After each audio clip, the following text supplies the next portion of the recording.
Speaker को इस बात का इल्म था, पता था कि काम रोको जो प्रस्ताव है तो उसको नामंजूर नहीं कर सकता। जब 16 मेंबर के सिग्नेचर हो जाते हैं तो उसके ऊपर कोई कारण बताना पड़ता है स्पीकर को कि मैं इस कारण से इस प्रस्ताव को रद्द करूं। और ये बड़ा करंट इश्यू था लॉ एंड ऑर्डर का, इसके ऊपर तो चर्चा होनी होनी। अगर मान लो काम रोको प्रस्ताव किसी वजह से स्पीकर उसको मना कर दें, चर्चा ना कराए, तो फिर इस सरकार के खिलाफ तो नो कॉन्फिडेंस वोट भी किया जा सकता था, उसको लेकर के भी चर्चा हो सकती है। इसलिए इतना लंबा चौड़ा बारी बारी सस्पेंड करने की जरूरत नहीं थी। पहले दफा ही बैठते ही कहना चाहिए था कि मैं आपका प्रस्ताव मंजूर करता हूं और उसी टाइम उस पर चर्चा शुरू करा देनी चाहिए थी, ताकि ये जो गलतफहमी लोगों के बीच में रही, कितनी बार सस्पेंड हुआ, ऐसे हुआ, यूं शोर मचा, फिर चर्चा करानी चाहिए थी। और कांग्रेस को भी उसके ऊपर जब चर्चा हुई, पहली बात तो आप ये देखो कि जब प्रस्ताव मंजूर कर लिया गया तो उसके बाद फिर कांग्रेस को इस चीज के लिए 26 तारीख का समय नहीं देना चाहिए था, कहना चाहिए था आज ही चर्चा करो। दोनों की तैयारी नहीं थी, कोई कुछ भी तैयारी नहीं थी, इसलिए कांग्रेस भाग रही थी।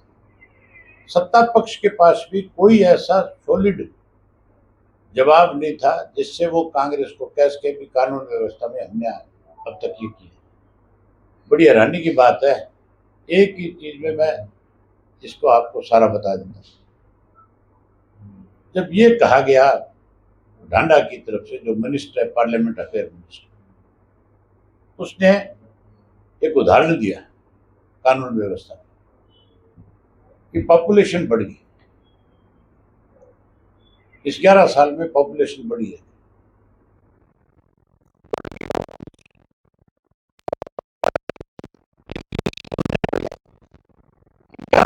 जो पॉपुलेशन बढ़ी है वो 11 साल के उम्र तक के बच्चे हैं। क्या हरियाणा का बच्चा 11 साल की उम्र में भी अपराधी हो जाता है? अगर वो 11 साल की उम्र में अपराध करना शुरू कर देता है तो इसका मतलब सरकार नाम की चीज ही नहीं है। इस तरह के आंकड़े देख करके हाउस को गुमराह कर रहे थे, हाउस का समय बर्बाद कर रहे थे, कहीं अपने आप को ये साबित करना चाहते थे कि हमारे पास तो पता नहीं कितने बड़े आंकड़े हैं, कितनी बड़ी जानकारी है, हम पता नहीं कितने शिक्षित हैं, हमें हाउस को फेस करना आता है। जबकि अधिकारी जो लिख करके देते हैं ये बावड़ी बूथ उसको पढ़ देते हैं। ये हालत है। तो ये स्टेट में जो 4.25 लाख के करीब तो सरकारी नौकरियां काफी खाली पड़ी है और 4 लाख रजिस्टर्ड बेरोजगार है। आप ये देखो, पीछे एक एग्जाम हुआ है सीटी का, 13 लाख बच्चों ने उस एग्जाम में भाग लिया, ये बात सरकार कहती है। और इसके लिए सरकार पीठ थपथपाती है कि हमने बहुत अच्छे ढंग से एग्जाम करवा दिया। भले आदमी 13 लाख बेरोजगार का तो नाम आपने रजिस्टर्ड कर दिया हरियाणा में, ये 13 लाख तो वो है जो इस साल बैठे हैं। इनकी सरकार बनने के बाद जितनी दफा एग्जाम हुए उनमें बहुत सारे बच्चे तो रिटायर ही हो गए, ओवरेज हो गए होंगे। तो फिर बेरोजगारों की संख्या तो 25-30 लाख में चली गई। फिर हरियाणा में आप मुझे बता दो कि रोजगार किसको मिले। सबसे बड़ी बेरोजगारों की संख्या आज किसी प्रदेश की है तो हरियाणा की है। नंबर 1 पे पहुंचा दिया इन्होंने बेरोजगारी में, भ्रष्टाचार में, कानून व्यवस्था में, हर तरफ सरकार का दिवाला पीटा है। यहाँ तक जो बारिश की वजह से फसलें खराब हो गई उसके मुआवजे के बारे में भी सरकार ने हाउस के अंदर जवाब नहीं दिया। हमारी तरफ से पूछा गया कि आप बताओ कि कब तक इनको मुआवजा आप दे दोगे, कब तक पानी की निकासी कर दोगे। आज के अखबार में लिखा हुआ है कि 60,000 एकड़ जमीन जो है हिसार की फसल जो है खराब हो गई, और सरसा की भी करीब 600 एकड़ दिखा रहा है, जबकि सरसा में 600 नहीं 6-7 हजार एकड़ खराब है। कई जगह पानी नहीं है सरसा में, नहरें सूखी पड़ी है। ये मुख्यमंत्री यहाँ रेस लगाता फिर था, मैराथन करा था, लोग नहरों में मैराथन कर रहे थे।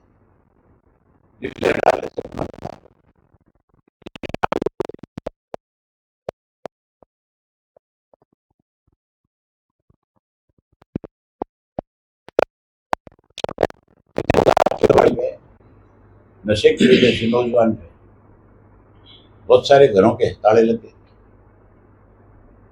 कि नहीं लगे? लग रही है। तो फिर सरकार कहाँ है? सरकार तो है नहीं। सर आंकड़े निकल दिए जा रहे हैं। है सर आंकड़े निकल दिए जा रहे हैं। 24 अगस्त को सीएम आए थे सर इटावा में। उन्होंने कहा था कि हरियाणा के 3,350 गांव नशा मुक्त हो गए और 25 अगस्त को सर विधानसभा में गलत आंकड़ा पेश किया और कहा गया कि 4,238 गांव नशा मुक्त हो गए। एक रात में सर भारतीय जनता पार्टी झूठ और लूट की राजनीति करती है, धर्म और मजहब की राजनीति करती है, जात पात की राजनीति करती है, भाईचारा खराब करके कहीं अपना वोट बैंक बनाती है। तो लुटेरों का गिरोह है, साजिशकर्ताओं का गिरोह है जो प्रदेश को लूटने का काम कर रहा है। सर बीपीएल कार्ड जो है इस बार बहुत सारे लोगों के काट दिए गए, 9 लाख के काट दिए। जी जी सर, 51 लाख से सीधा 41 लाख लोग जो है, इसके बीच में बहुत बड़ा डिफरेंस है। इतने लोगों के राशन कार्ड कटे, उससे पहले तो बना दिए गए। ये राशन कार्ड इसलिए बनाए थे कि चुनाव था और राशन कार्ड बना करके लोगों को गुमराह करके कहीं उनका वोट लेना चाहते थे। ये लालच दिया गया था लोगों को। अब काट रहे हैं, अभी तो 9-10 लाख कटे हैं। अभी आप आने वाले समय में देखना और ज्यादा के कटेंगे। केवल बीपीएल नहीं, बुढ़ापा पेंशन भी काटेंगे। 2100 रुपए महिलाओं को देने की बात कर रहा था मुख्यमंत्री। उससे पूछने वाला 1 साल के पैसे तो खा गया तुम, क्यों नहीं दिए अब तक उनको? 21,000 रुपया महिलाओं को देने का जो वायदा था इनका, वो तो जिस दिन सरकार बनी उसी दिन लागू होना चाहिए था। उस दिन से लेकर के अब तक देना चाहिए। केवल वोट लेना जानते हैं।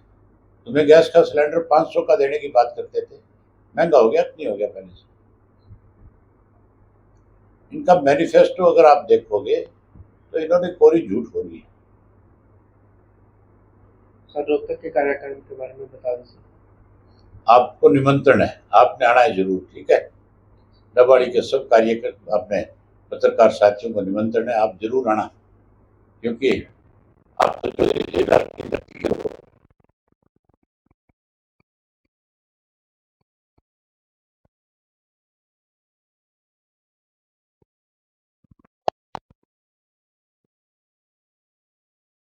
ग्राउंड हमने तय किया वो छोटा पड़ जाएगा। सर हमारी संस्कृति के अंदर रिवाज है, जब मैं घर पे आता है तो जाते वक्त बच्चों को 10 रुपए जरूर देके जाता है कि बच्चा टॉफी खा लेना। लेकिन सीएम साहब यहाँ पे आए और कुछ भी नहीं देंगे, इस पर कुछ कहना चाहेंगे सर? देगा क्यों नहीं, तुम्हारी रोटी खा गया यहाँ की, और क्या लेना चाहते हो तुम? इस डबाड़ी के अंदर जो भी कोई काम हुआ आज तक चौधरी देवीलाल जी ने कराए, चौटाला साहब ने कराए, आगे आने वाले समय में हम करवाएंगे।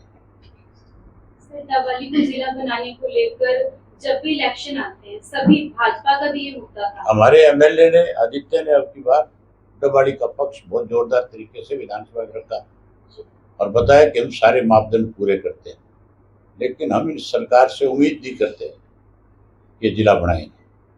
सर सीएम खुद बोल के गए हैं कि सपना देख। कहाँ है सीएम? सीएम तो डम्मी है, तुम्हें पता ही नहीं है। सीएम तुमने देखे नहीं? सीएम चौधरी ओम प्रकाश चौटाला थे, सीएम चौधरी देवीलाल थे। जो बात जबान से निकल जाती थी वो कानून बन जाते थे।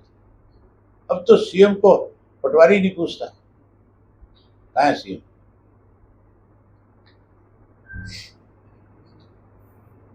ठीक है, बहुत धन्यवाद। चाय पानी लेके